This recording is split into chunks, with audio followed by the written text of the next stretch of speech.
It's 1 o'clock now, but I'll give him another minute or two to shuffle in.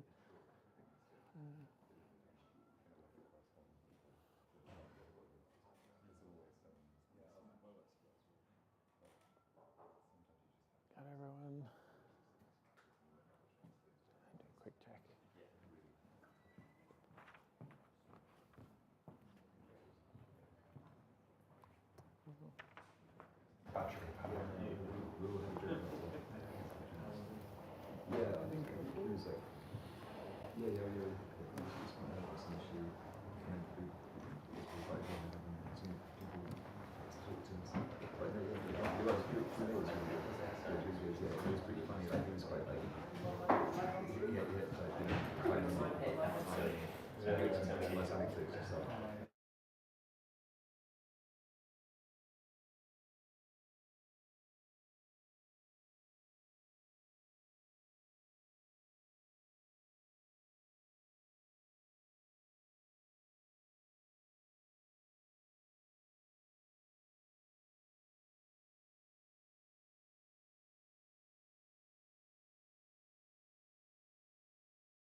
Good afternoon, folks, and welcome to the Pervasive Media Studio Lunchtime Talk. These talks are live every Friday at 1 p.m, both here in the building and live online. Hello, online. So whether you're in Bristol or you're far away, you can join in the conversation. My name is Martin O'Leary. I am the studio community lead here. I'm a white man in my 40s with long hair and a beard, wearing a blue jumper. Every Friday, we throw open the doors of the Pervasive Media Studio for Open Studio Friday. We offer you the chance to spend some time in our space by hot desking alongside our residents and staff from 10 a.m. to 5 p.m. An especially big welcome to anyone who's new to the studio. Can anyone who's new to the studio put their hand up? Okay, we got a couple. Welcome. This bit is for you. What is the Pervasive Media Studio? We're a diverse and collaborative community exploring creativity and technology with everything from comedy to coding and product development to performance art. And we're a partnership between Watershed, where we are right now, the University and the University of Bristol, and we're funded by Arts Council England. And what we do is we offer studio space, desks, meeting rooms, events and opportunities, all for free to our residents as part of a spirit of generosity and mutual exchange. And we're a space for people to take risks with embryonic ideas and to make time for collaboration. So a few notes before we begin. Feel free to move around. You can go into the kitchen back there, make a cup of tea, coffee, get a glass of water. Please don't use the microwave. We have a quiet space just to the left. So, well, to my left, to your right, just through here. Take a break at any point and pop in there. It's fairly well soundproofed. You can have a chill out. And we have some fire exits at either end of the studio. We are not expecting a fire alarm, no drills planned. If you hear that, it is probably real and we will need you to leave. So the fire exits are at the other end of the studio. Again, my left to your right. But the studio team will direct you in that direction, should we need to use them. And finally, we have accessible toilets and baby change in the corridor over there just next to the kitchen. So if you need that, go for it. There will be a Q&A at the end of this talk. For those of you who are watching online, you can pop your questions into the YouTube chat. Loughton is here. He will be your voice in the room. For anyone who's in the building, you can raise your hand and we will send a microphone around.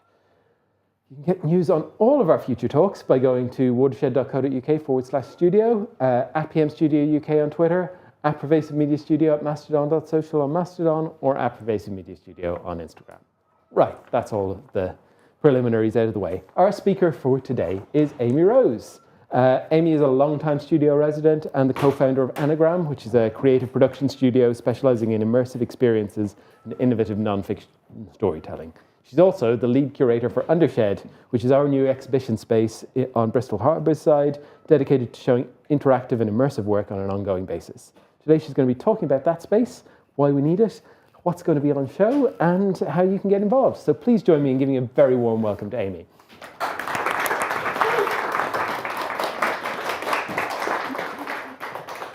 I also do one other thing at the moment, which is work with these three people. I'm doing a fellowship with the Air Giants. I just want to celebrate them because they're not all here all the time together much. And they make soft robotics, and I'm part of the MyWorld funding stream.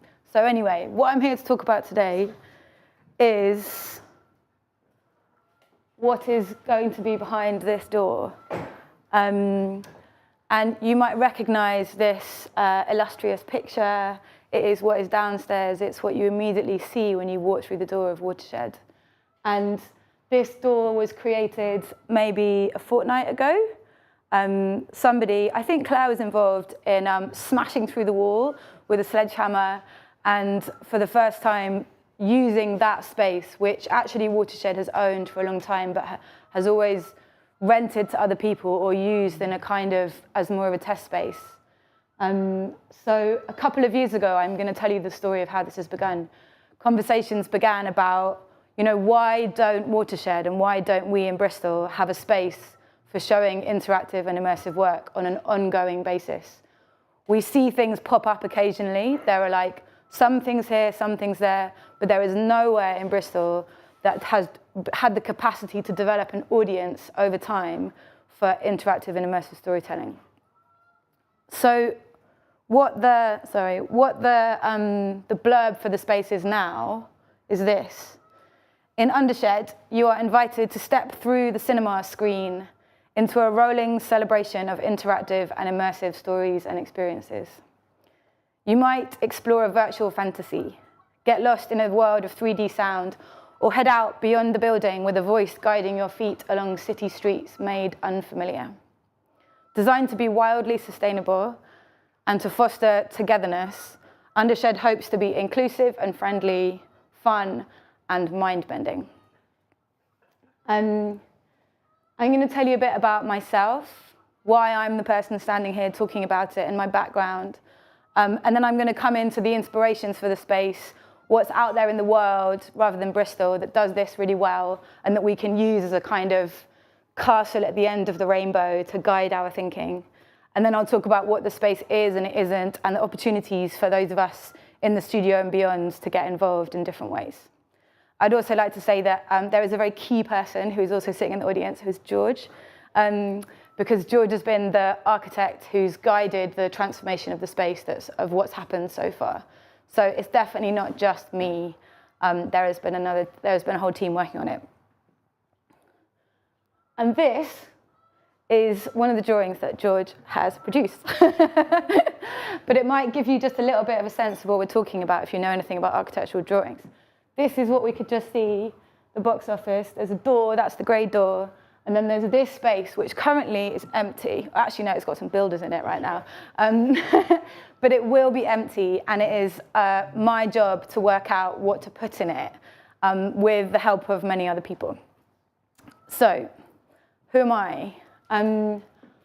As Martin said, I'm a long-standing studio resident. So I've been a resident now for 10 years, which is an alarming amount of time. And I joined the Pervasive Media Studio when I founded a company called Anagram, which, like, this word wasn't really used in 2014.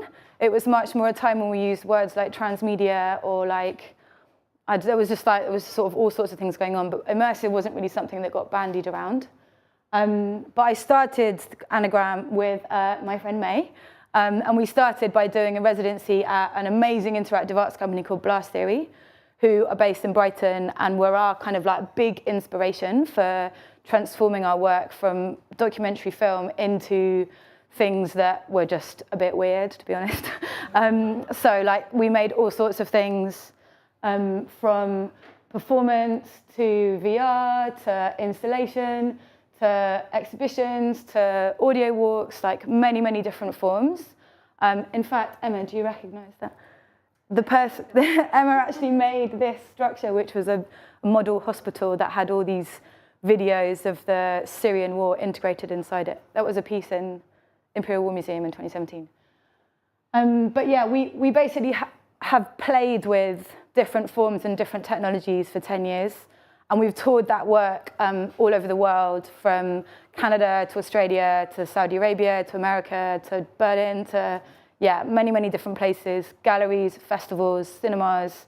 And so hopefully what I bring to this role is a really deep understanding of being on the other side of the line, of being the artist that comes in, that has all of the difficult questions and the annoying demands, who has expectations about like audience experience and how people would really enjoy meeting the work.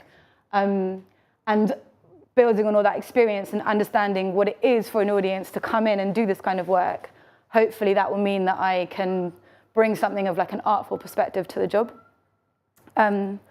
We also started making VR a couple of years ago, and particularly we made a piece called Goliath, which won lots of awards and did lots of touring and has started to play with like really how you can put VR in spaces well, how it can be a good experience, not an embarrassing experience, how it can be something that combines installation with headsets, with all sorts of things. And that's something that I'll talk more about that in terms of Undershed, but often the way that VR is presented in galleries is really, really awkward for the audience, I think. So I'll return to that. Anyway, so how does this come about? So in March 2022, 2 years ago, I was asked by Jo Lansdowne, who's not here, she's on a plane going to South by Southwest, and Mark Cosgrove, who is the lead cinema curator of Watershed, to write an insight report. And this was supposed to identify and scope areas of development for larger public-facing activity with a focus on immersive content. So basically, this piece of work grew out of a conversation that we've been having that was really about the question that I asked at the beginning, why doesn't Bristol and why doesn't Watershed have a space where this work can be shown on an ongoing basis? And so I did about 10 days of work stretched over 6 months. And the kinds of questions that I was asking were, what is a curatorial approach to programming immersive work that has art and culture at its heart? And by implication, that means not technology at its heart, or not using technology to guide the programming. Where is the frame in immersive work? How do we think about the frame for the audience? Does the frame exist? How do we build a frame that enables people to step in and out of things in a comfortable and interesting way? How and where is meaning made? How can we really think about what this work can really do for people so that it's like responding to the complicated world around us rather than like being sort of very experiential and sort of led by spectacle? How might immersive work connect with Watershed's cultural cinema program and social space? So this was really, really key because what this cannot be is a kind of different thing. This has to feel like it's an integral part of Watershed's offer. And so it has to align with the way that Mark and the rest of the cinema team program the cinema and the rest of the building. How could the curator and Watershed work together in the future to produce an experiment? I mean, that's basically what we're doing now. And what is the spectrum of showing work from testing to polished? So this is something that I'm going to return to and is really pertinent for people in the studio. But really what we're thinking about at the moment is this. It's polished exhibition. It's not so much of a testing space. So I'll return to that though. So some of the things that I recommended out of the insight report were to do with like an approach rather than particular pieces of work. And the first thing for me was always that this work and this space should be something that is about meeting other people. It's about experiencing things together and enabling conversation and dialogue to happen as a result of that. For me, Watershed is so brilliant in the fact that it has a bar, and like, you go to the movies and then you go to the bar, and like maybe if you're lucky, you get to speak to someone that you don't know about the film that you just saw because you saw that they were sort of sitting over there and they laughed when you laughed, or something like that has happened, and that's definitely not my experience in loads of cinemas. And so the space itself needs to lean into and enable that kind of thing. The other thing that I think is important about this is that, and thinking back to 2 years ago, is that 2 years ago we were still very much coming out of the pandemic, which, I mean, we still are in a way, but like 2 years ago it was much more alive in people's minds.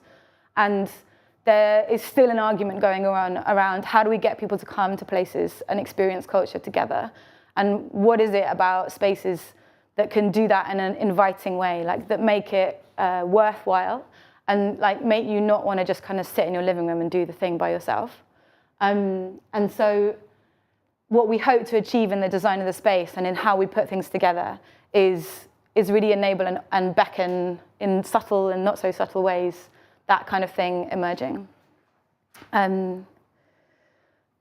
So this is really like informed by an observation around how immersive and interactive work that like uses new technologies is often spoken about and often put together.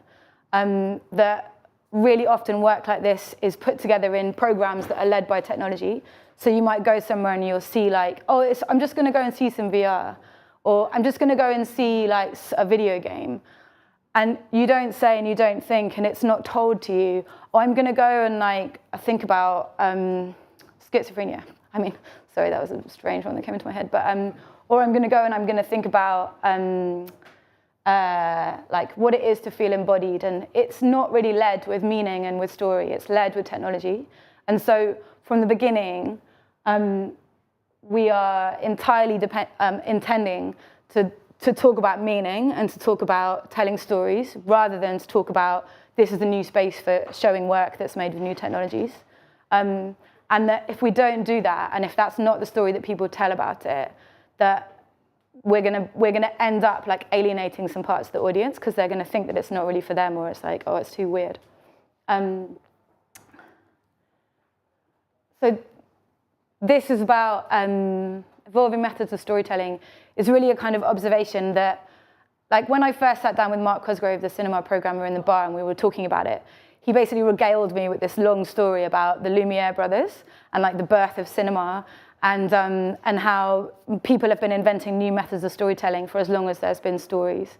And sometimes there is a kind of argument made around VR that's like, this is like totally new, or we're experiencing a moment of complete change. And for me, that's like a false distinction. And actually what we need to do is we need to kind of think about evolving methods across technologies over time and celebrate all of them, and think about how the way that we tell stories now is reflective of our time, and that's been true for a long time. So it's sort of like a bit of a, and it chimes in with this one, it's a bit of a kind of reaction to the way that technological work has been spoken about. So that we don't say, oh, we're like beholden and in love with the machines. We say, look at these tools. Oh, this artist used it in a really clever way. Like, how can we kind of celebrate that and think about the meaning that they've managed to create? So that was like 2 years ago. And then slowly over time, actually those recommendations and ideas have become something that's becoming a reality. And the way that that's happened is that Watershed applied for some money and got some money that enabled them to do some capital development of the space. And that has now been used to transform the space downstairs. I should also say that, obviously, there has always been a relationship in Watershed between the cinema and how Watershed is perceived by the rest of the city and this space, the Pervasive Media Studio. And I don't know about you, but I mean, being a resident here for such a long time, really often still friends of mine in the city don't know what this place is. It's not like, it doesn't have much of an outward-facing drive to like bring people in. It's an incubation space. It's not competitive. It's really friendly. It's about making, it's about failing. It's about sharing ideas. It's not about a polished exhibition space for work that's like traveled over the world. And that's really important, I think, that those of you new to here, it's like, it's amazing for that, and long may it remain that way. But in some ways, there's a tension between that and Watershed, which also has to present itself as a really brilliant cinema that has world-class films, that is respected on the kind of cultural scene, and that doesn't ask people for the patience that R&D work might demand from them.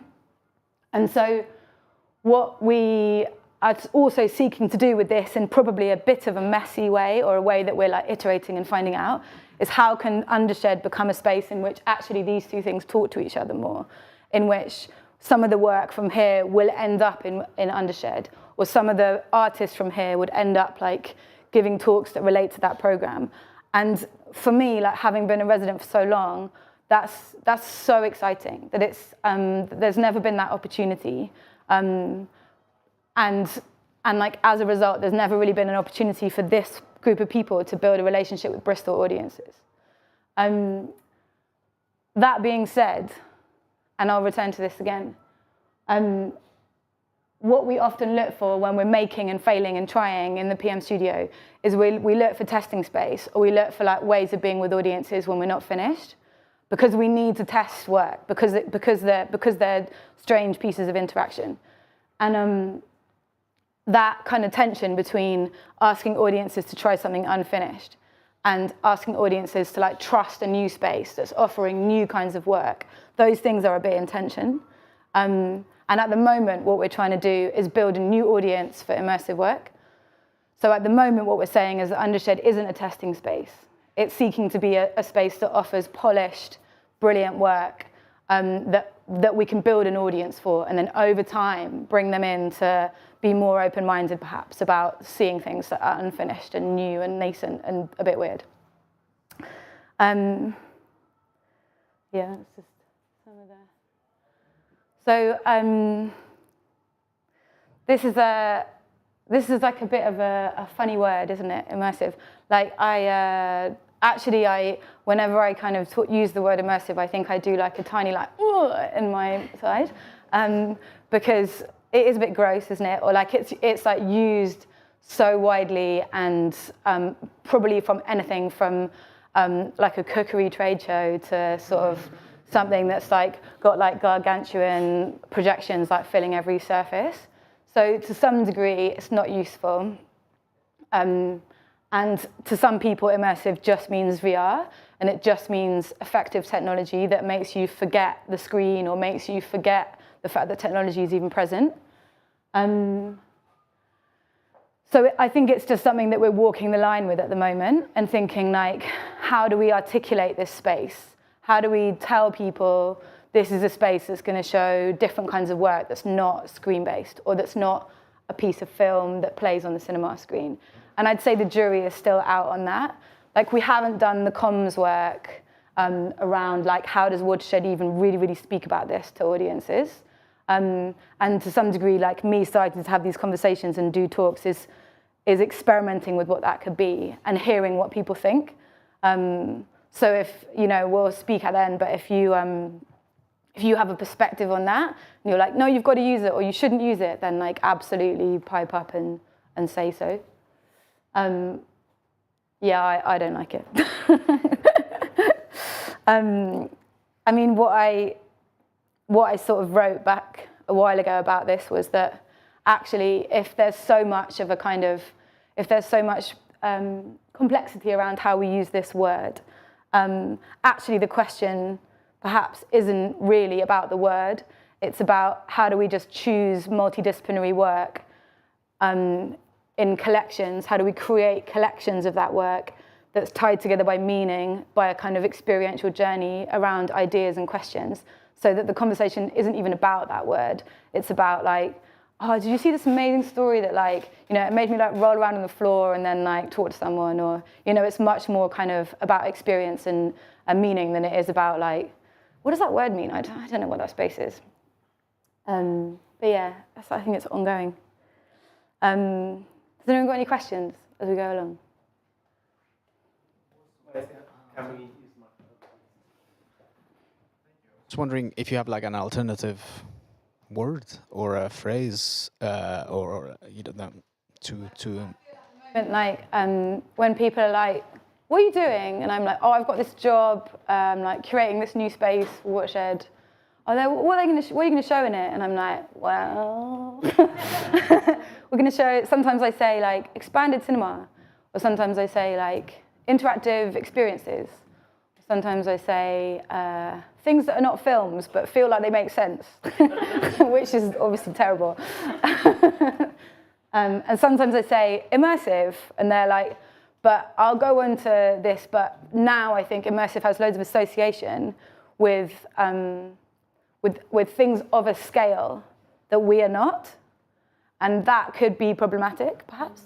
I don't know is the answer.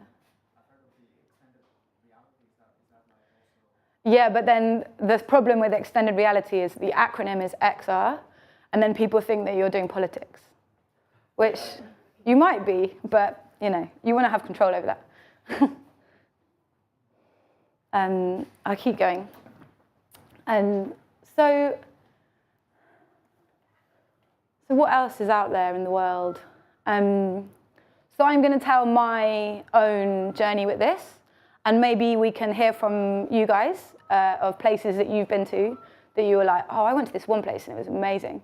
But my journey with this has been started off with this part of the International Documentary Festival in Amsterdam, and they have a program called the Doc Lab that was started by this really, really excellent person, Casper Sonnen, and he started it in 2007, which is a really long time ago now, and many, many things have changed since 2007. And really interestingly, I think he writes, in the beginning, there was a lot of serendipitous things happening. Some were like, is this internet thing a thing? Does it mean something to us? And interestingly, VR was still a failed experiment from the 90s, and the iPhone had not even been released. So what he did was, in quite a sort of stuffy and highbrow documentary festival, which I love, he suggested bringing all sorts of different kinds of experimental work that explored the nature of reality and didn't do it using moving image, but did it using like all sorts of different forms. And what he says really beautifully, I think, is that when we don't yet know what a technology or a medium is best at or should be used for, became a great starting point for Doc Lab. So he's like really committed to the moment of experimentation, and just kind of thinking about what happens when new ideas and new tools emerge, and then how brilliant artists are at taking them and turning them upside down and tearing them apart and giving people a way of using them that they haven't used before. And May and I went to IDFA in 2013, and it was full of desks with computer screens, because all of the work that was being shown was interactive documentary from the internet. Well, that was the majority of it. And we thought it was a bit boring. And we wanted to move and play and roll around and do other things. And so we spoke to Casper, and we're like, Casper, why don't you have bigger things? Why don't you have installations? Why don't you have like physically interactive things? And he said, well, it's really mainly because nobody really suggests them to me, but I'm really up for it. and so that's what we did. And then actually, interestingly, over time, what he does and what they do over there, the rest of his team, has been like a real amazing world leader in like presenting really experimental, strange work to audiences on an ongoing basis. And because it's in Amsterdam, I think people are quite open. And they always do it in this brilliant sort of cultural center. And the kinds of stuff they show is really really varied, from multi-screen installations to kind of VR, and they build these things. And actually this idea of like having somebody on a headset in the middle of the room like that is actually my absolute like nightmare. So don't use that as an example. To all sorts of things, to pieces that go outside. And what they're really good at, I think, is just seeing the potential in like many different forms and trusting that audiences will do them and see the connections between them, and not get hung up on like, oh, it's this form, it's that form, and actually are much more interested in the story. And what he writes, I think, is directly influencing us is that people ask me like, oh, but there's not enough work, and it's not true. That actually the issue is not content. The issue is getting audiences to see the work. And the issue is that there are not enough places for audiences to see the work, hence this whole escapade. And there are some places in the world that do that on an ongoing basis, but there are very, very few in the UK, and the ones in the UK are kind of a bit different to this. And then the ones around the world are good, particularly this place, which is a slightly dangerous thing to talk about because they have absolutely loads of money. That's what it looks like from the outside, and the Phi Centre is called. And they do really beautiful exhibitions of cross-disciplinary work, sometimes just VR, sometimes installations, sometimes performance, all sorts of things.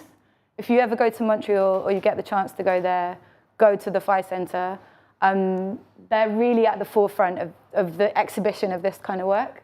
And as a result, people in Montreal, like, you know, it's on their doorstep. They can go all the time. Like, lots of their exhibitions sell out. They have a big profile, but it's because they've been doing it for a long time. They do cool things like build sets and make things look great. And are really playful and ambitious with how they present things, which for me actually is a way of really doing the work justice and gives people a chance rather than kind of, you know, you can imagine the difference between walking into a room like that and seeing something that really chimes with this room that you're in, and then walking into a kind of office with like a desk and a swivelly chair and like some grey walls, and just when Usher kind of puts a headset on you, that actually they're committed to doing things with a bit of theatre, with a bit of like fun and a good invitation. And that if we use this kind of example as something to aim for, even if we don't have as much money and space as they do, at least we have it at the end of the rainbow as something that we can kind of lean towards. But then more pertinently, I think in terms of this word immersive, like I said before, that these days actually, the things that get spoken about with this word are these huge spaces that are filled with images.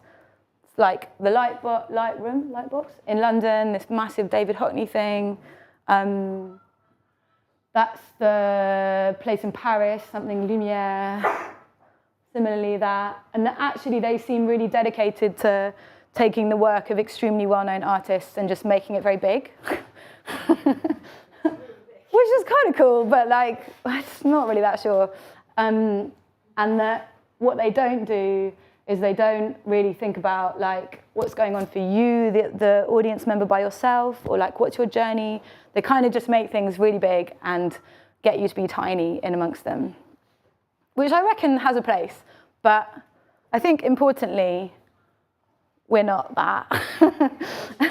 We don't have that kind of space.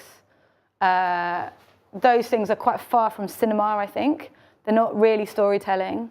And we're not putting ourselves in a position where we're trying to compete with them. And I think that's really important, that we're not trying to be Prop Yard. Partly physically, it would be totally impossible. but also, I think we need to carve out a space for ourselves that has much more relationship with Watershed and with storytelling than it does with spectacle and like mayhem. So back to the door, the mysterious door, which probably will have a sign next to it at some point. But I'm going to speak a little bit now about what we hope to do with the space and how it's going to open, and then about what the opportunities are for people here to get involved and how to think about it as a kind of process of iteration where nobody really knows what they're doing, particularly me, and we're all sort of feeling it out about what makes sense.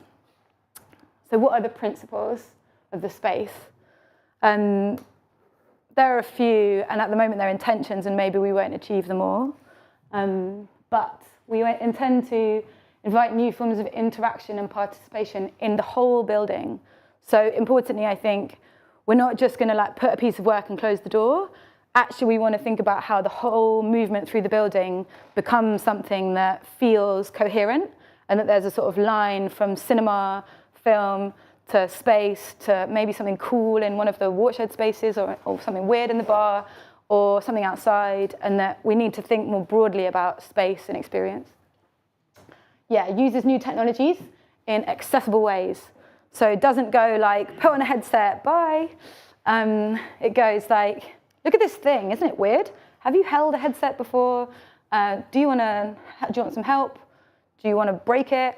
That actually we kind of think carefully about the barriers that are in place to using new technology. Feels congruent with the cinema program. So my job, I sit within the cinema programming team. This is something where we work together on how films upstairs and the space downstairs inform each other.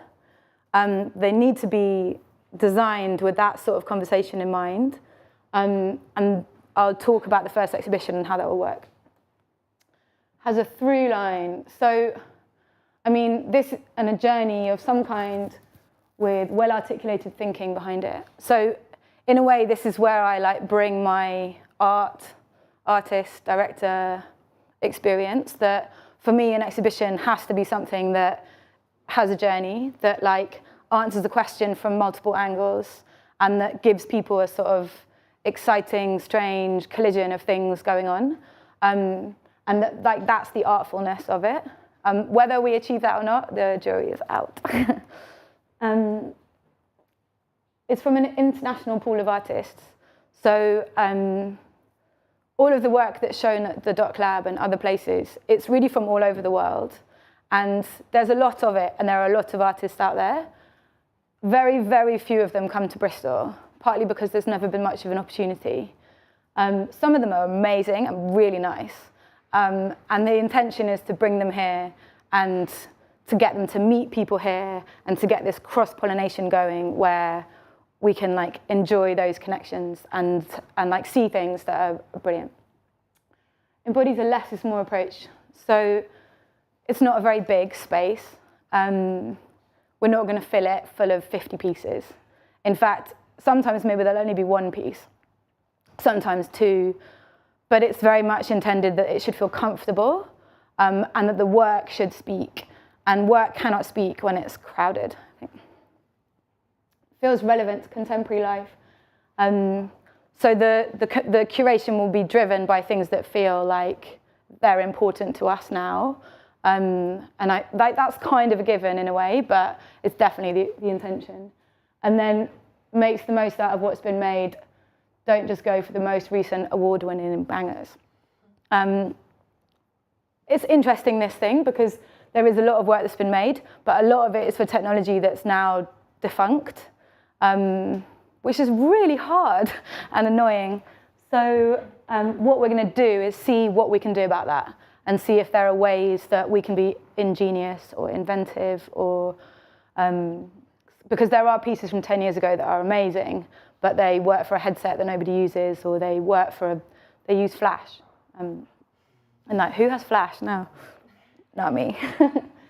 So those are the intentions. And the way that we're going to open is with a first exhibition, and the first exhibition is going to open in October. And the theme, which will have a snappier title, is around bodies and embodiment. So what that means is, I'm going to read some notes that I wrote about the kind of thinking that would guide it. And these are questions I would ask myself, and you, if you have any suggestions. How do these works get us into our bodies in a unique and tangible way? How do new ways of creating experiences use the body and speak to parts of us that are often left ignored? This exhibition should really celebrate being a living body, either in the subject or through the design of the piece. Both works that invite physical sensory interaction and therefore foreground touch and tactility as part of how we experience the world, and also works that help us directly reflect on that kind of experience, so what those experiences might mean and how they kind of connect us to encountering things in a way that's kind of beyond what Descartes would have us believe about being. So this is a kind of philosophical framing for how we encounter the world and what we value, as much as it is a playful way to experience stories. And finding a way to hit those two notes, deep philosophy and playful fun, is what I'm trying to do. And there is one piece that is confirmed, and there is space around that piece to think about what else would go with it. And that piece is called Vast Body, and it's made by a brilliant collective from Montreal called Atoa, run by Vincent Morissette and Caroline Robert, who are a couple. So I'm going to read what they say about it.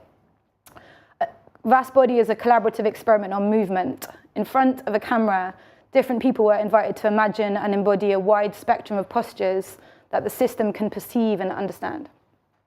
In the installation, a myriad of alter egos continuously replicate the movements of the person facing it.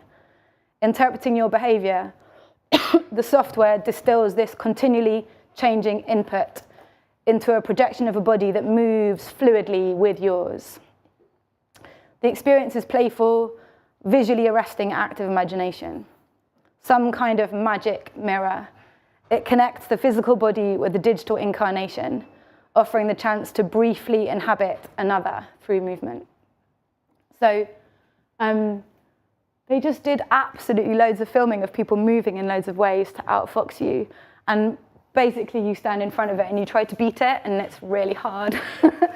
It really encourages like a lot of dance, playfulness. It's really accessible. The interaction is literally your body. The interface is kind of invisible in a way. It's really fun, but it's also got this other level to it, which kind of makes you think about what it is to be with others and to be digital and to be physical, and really plays with loads of the ideas that I think people in the studio are kind of grappling with. What will go around this? So we'll have other stuff. I don't know yet. The jury is out, and if anyone has any brilliant ideas, please tell me. So I'm the lead curator, but there will be a panel of people who act as the check and balance on me not being a megalomaniac. And that panel will be drawn from people in Bristol, people old and young, with loads of different levels of experience, and then people from the international pool of people that know about this kind of work. So there'll be kind of scouts, and there'll also be a way of being like, is there balance here? Like, are we showing the right work? Who are we celebrating? What are we platforming? Those kinds of questions, which I definitely could not do by myself. And just to finish, I want to try and be clear, because it has not been very clear, and perhaps it will continue to be a bit unclear. But what is it?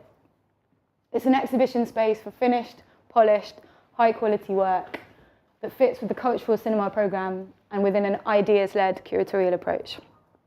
What is it not? A test space, a room for putting up paintings, a closed space with no public allowed, or a breakout space. And in some ways, I think some of these are what it has been.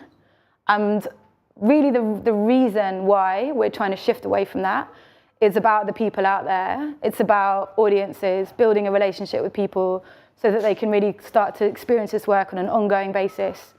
And so that then perhaps it has an impact on the ecosystem of how immersive work is funded and understood by other people. That if it has an audience, then funders will respect it more, and the whole industry will start to will develop in a better way. I haven't talked about it as a performance space, and I know there's like a lot of performers in the studio. And at the moment, that isn't something we've thought about a lot, but I would definitely say that it's not off the agenda. It's just that we're trying to take things one step at a time. So maybe in future, we might see stuff that's a bit more like this, where the space is activated with performers, or there's more musical stuff going on in there. But I think it's important that it's not a gig space, that it's always seeking to kind of get people to interact and move and think in a way that feels congruent with what's going on upstairs. And lastly, what are the opportunities? So basically, we're working it out, and it is the intention that there would always be work from Bristol alongside work from elsewhere, and that actually the meeting point of that is really important. But the work will always be curated under ideas and questions, and though I'm sort of developing those themes at the moment, so I have a list, and we're going to start putting them out and see if people have suggestions or pieces they think would work within those themes, then absolutely, definitely we'll look at them. It's something that we're working out, and we'd love to hear what you think about how that is. It's also really important, I think, that the studio maintains its feeling as a non-competitive space. So how we navigate that, I think, is going to be interesting. But I hope it's possible, and I hope it also feels like a new opportunity for people to actually show their work in a great way, where they could build a local audience for what you do, and think about like how actually, if you've never had that opportunity because you've made work, but it's always had to go elsewhere, then this is the time when that can happen. That's all I have to say. But what I wanted to ask was, really like from you guys, like what would you love to see in it? And if there are other places that you've been that you were like, you know what, they did it really well, and I loved being there, and like it was for these reasons, and maybe they're not even about the work, they're just about the staff being really nice, or like the amazing sofas, or whatever it is, then like please tell me, like now or afterwards or whenever. Thanks very much.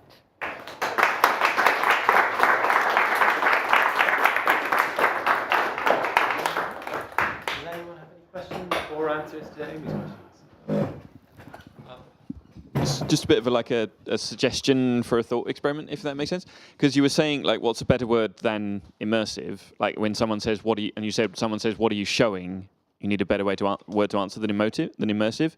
I was thinking, like, might it be kind of approach it a different way to kind of challenge the way they're asking what's in there, if that makes sense. Like when you say, what are they showing? That's like a loaded question. That's assuming that there's going to be something in there that they can sit down and look at and passively absorb.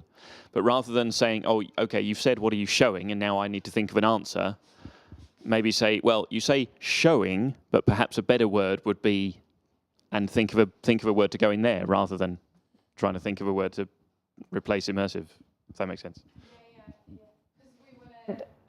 Beckon participation always, you mean? Yeah, rather than like maybe say, well, you say showing, but maybe a better word would be platforming, or maybe a better word would be inviting people into, or something like that. Yeah. Semantics, difficult. Thank you. Hello. How will it be financially sustainable? So at the moment, we have been funded by the BFI as part of the audience network funding program that they have. And we're also in the process of putting in a big Arts Council project of national significance application, which we've been invited to do. I think very much for the first bit of time, it's unlikely to wash its own face financially, and that is considered to be okay.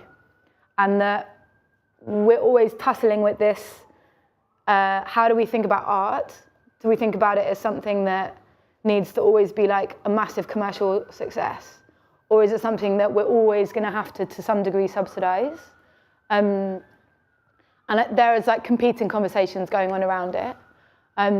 Part of its funding comes from Watershed as a whole, and part of that will come from occasionally renting out the space as a commercial hire. So it won't be financially viable for there to be constantly work like this in there, partly because it's expensive and complicated, and because James, who's the business director of Watershed, is also like, let's make some money out of that place. But it's absolutely something that's being chewed on. But it's a big win to have the BFI put in a significant amount of money and a demonstrative of this kind of sea change, I think, in bigger institutions around immersive work and the need for exhibition and distribution funding as much as production funding. I just think it's really exciting. I wanted to share, like, as someone who makes work, it's one of the hardest things is to access excellence, because it's spread all around the world. So there might be a show that you hear about, but it happened like 5 years ago, and everyone who's been, it's transformed their lives. And you're like, well, great, I can't go see that. So just the idea of having world-class work curated downstairs is just so exciting. What's the best way for people to come say hello with stuff in a non-intrusive way? So I'd say the doors are not open yet. When they are, I will tell everybody through like studio networks and word of mouth and in as many ways as possible. But we're in the process of articulating exactly what that open door feels, looks, and expects to behave like. But what it might be like is, okay, over the next year, there are these like 5 themes. We're looking for things within this boundary of accessibility, audience numbers, or there'll be some limits. And then if you like have something that you're like, oh yeah, we made this piece 2 years ago, that would work really well there, then that would make sense. I'm trying to work out how we're not flooded and how we also get lots of useful suggestions, which is interesting. Just to add, there is actually a dedicated Undershed mailing list. Yes, there is. There is. I think it's probably best to share it in the chat for this talk so that everyone can see it. So I'll do that. But just It's on the Watershed website. it's on the Watershed. it is on the Watershed website. I think this is somewhat of a development on the previous question. It might be the same answer, but have you discussed, have BFI inputted on a development pathway for projects that could have a place but maybe need time and input to grow before they're eligible, or just to make sure there is a sustainable, equitable, ongoing opportunity for new work into the space? Yeah, I think that's really, it's very squeaky chair, sorry. I think that's really important. So I think what's important to mention is, which you might have heard about, is this other thing that's happening in Watershed at the same time called immersive arts, which is great and also distinct from Undershed. And immersive arts is this 3-year-long programme of funding from the Arts Council and the HRC that Watershed are managing, which will fund new work. And there's like a question going on at the moment around how much is that work, how much are those funding pots linked to kind of formats or physical properties that Undershed could display? So like, so one of the funding pots is for work in a black box of this size for these technologies, if you see what I mean. And it's all being worked out at the moment, but from my perspective, it makes a lot of sense to have a relationship between exhibition and commissioning, because the biggest problem at the moment, which I've experienced, is you make something and then there's just nowhere to put it. And it's really, and it means that you as the artist have to do a huge amount of work on understanding the distribution networks and everything.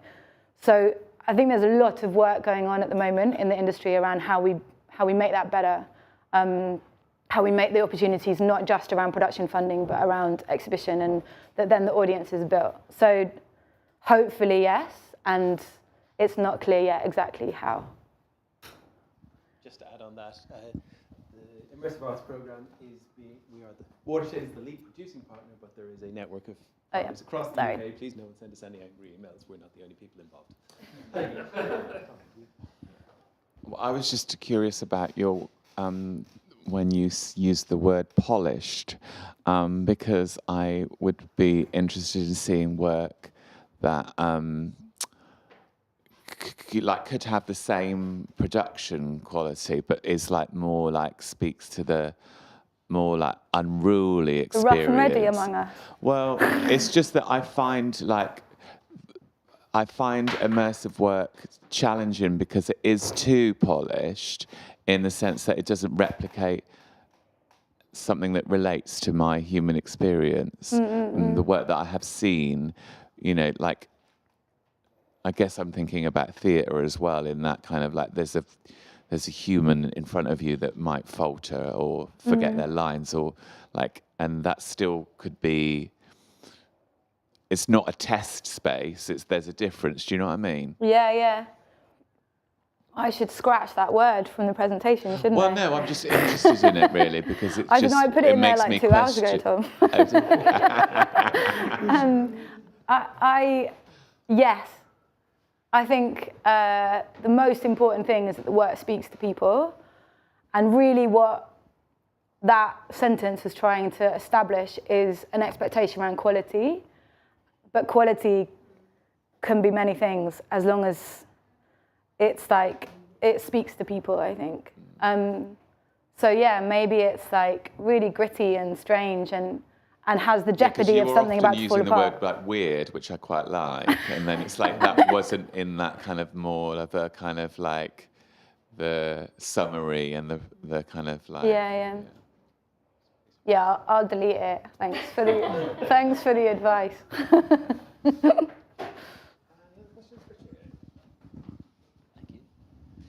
So I was trying to think of an alternative to immersive, But I feel like the problem, in a way, the problem you have is that most venues choose a medium. They're a cinema, they just show films, right? So that they don't have to talk about what kind of thing it is. They just tell you the medium and you're done, whereas you're going to show many media.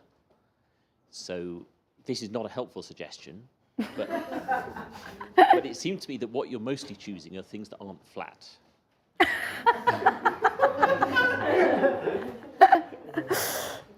Should we use that in the log line? Undershed, things that are not flat. Moving and not flat. Because that's as far as you're prepared to go in terms of pinning down the medium. Maybe there's a better way to say that. No, it's great. It reminds me of, so I think there's something really clever about the fact that Caspar Idfer called the doc lab, because lab is basically the word there. And what he's always done is say, here's loads of experiments, make of them what you will. And that openness and like ambiguity, I think, is also something that Watershed's really good at. That it's not a very clear space. And that also means that it's quite inviting to a lot of people because it doesn't feel like it's about very clear boundaries and lines and separation between things. So there's a conversation happening around like, do we call this, is the space called Undershed, or is the program called Undershed, or is the program called immersive at Undershed, or, you know, and there's a new comms person starting soon, and they're going to do it. If you think you've got an answer to that, we have got a comms person for this. Advertise on the website right now. Apply, Richard. You can apply and make this decision yourself.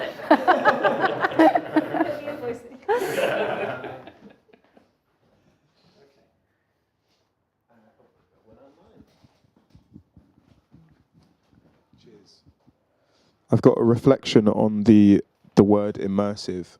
Harrison asks, how about the word engaging as an experience? And also says, I think immersive is okay at the moment because of how broad and generally accepted it is among the shared transmedia audiences. And then follows up asking, would the Undershed be open to host work specifically made for the Undershed? Are we going to commission? Yeah. I'd really like that to be the case. I'm not sure yet whether we haven't talked about running a commissioning strand out of Undershed. And I think actually immersive arts are going to do the commissioning. But maybe they'll become a way of immersive arts having a relationship with Undershed, which effectively means that that's possible. But I think we also can't do everything. And I think it is enough to be like, we're going to exhibit stuff. Unless there's a sponsor among us who's willing to put, of course, a large amount of money towards a commissioning strand, that would be great. Yes. Anyone? Yeah. Any other questions? Yeah. Thank you for the presentation. I was wondering why you didn't, it's not a criticism at all, by the way, why you didn't mention Wake the Tiger when you were talking about other immersive experiences, especially as it's, you know, it's been called very Bristol, apparently, by, I don't know what is better. In truth, I only went there last week, and I think it is a helpful thing to know that's there. I'm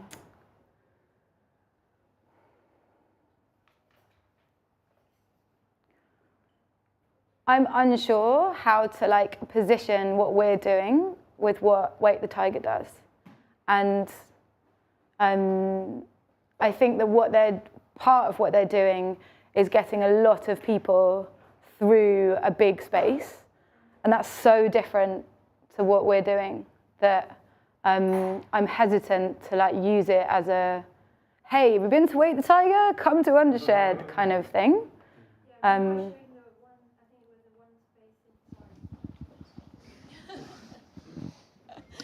It was the one space, I think it was in Montreal, where you said there were like really cool sets and stuff where people can walk through. Oh, do you mean in the Phi Centre? So what I meant there, they are nothing like Wake the Tiger. So what I meant about the sets is that they display interactive work within an installation that connects to what happens when you put the headset on. But that really might mean like if this was the room, that there was like a vinyl on the floor and a projection on the wall that somehow kind of acted as a bridge between the real world and the world that you're about to enter, rather than like an enormous sort of cyberpunk crazy set full of dreams and fungus. But yeah, it's interesting. It's not really in my mind, and maybe it should be. So thank you for reminding me. I just want to follow up because when I've been to Wake the Tiger a couple of times, and I can understand it's quite distinct. But when I heard you speak about wanting to make a more playful experience, this is kind of exactly what came to mind. Maybe this is like a direction that might be helpful to you to some degree, take some elements. I can't really hear you, sorry. I'm saying when I heard you speak and you said about you wanted to make something playful for the audience, Wake the Tiger is what exactly came to mind from my perspective too. So maybe there are some elements there that you might sort of want to consider or not. Yeah. But yeah. And in fact, when I think I saw this model. There's a model, right? Yeah. When I saw that, I thought actually, oh, that's could that be influenced? I didn't know anything about the Undershed, and because Wake the Tiger has been around for for a while back, I thought maybe it was kind of some sort of cultural fusion that caused this to take place. But I mean, what I didn't do in this presentation was also talk about like the history of UK immersive work. And if I had done that, I would have talked about Punch Drunk, I would have talked about music festival culture, I would have talked about all sorts of other things that I think Wake the Tiger are a response to. And actually, we are not in that part of the cultural economy. We are in actually the cinema, art gallery, museum part of the cultural economy, I would say. And so while like some of the work itself, like Vast Body is very playful, people are really silly in front of the screen, and other pieces are like funny and beautiful. It's like, I think we need to be distinct with audiences about expectations and about how we tell the story about what it is. Say again? Silbersalz, the Science and Media Festival in Germany, which I think the project you mentioned, Goliath, was there. Yeah, the curators of it also curate and are involved in immersive arts, actually. So, yeah. There's many things I could have mentioned. I think that is probably all we have time for today. So please join me in saying thank you, Jamie. Thank you. Thanks for coming. So before you all go, if you want to stick around in Hot Desk today or find out more about what we do, please come find one of the studio team. Over here. We'll be happy to help. If you're watching online, drop us a line on studio@watershed.co.uk with any questions. Thank you all for being here today, and we'll see you again next time.